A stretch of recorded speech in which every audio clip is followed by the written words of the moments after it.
মেজাজ যেন বজ্রপাতের মতো ভয়ঙ্কর। আমি ততদিন ভৌতিক কিছু বিশ্বাস করতাম না যতদিন আমার সাথে কোনো ঘটনা না ঘটে। কোন ঘটনা বলছি। যুদ্ধের পরবর্তী সময় আমাদের গ্রামেও দেশের অন্যান্য জায়গায় দুর্বিষহ পরিস্থিতি। সময়টা বোধ করি 1973 থেকে 1974 হবে। হানাদার বাহিনী বিদায় নিয়েছে। গ্রামের লোকজন তখন খুবই কম ছিল। আমার বাড়ি একটা বিশাল জায়গা জুড়ে।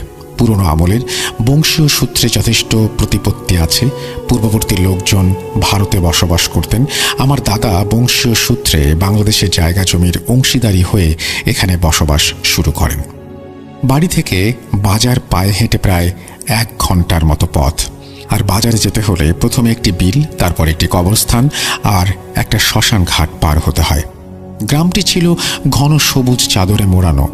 গাছপালা বেশি থাকার কারণে সন্ধ্যার আগেই মনে হতো যেন রাত নেমেছে।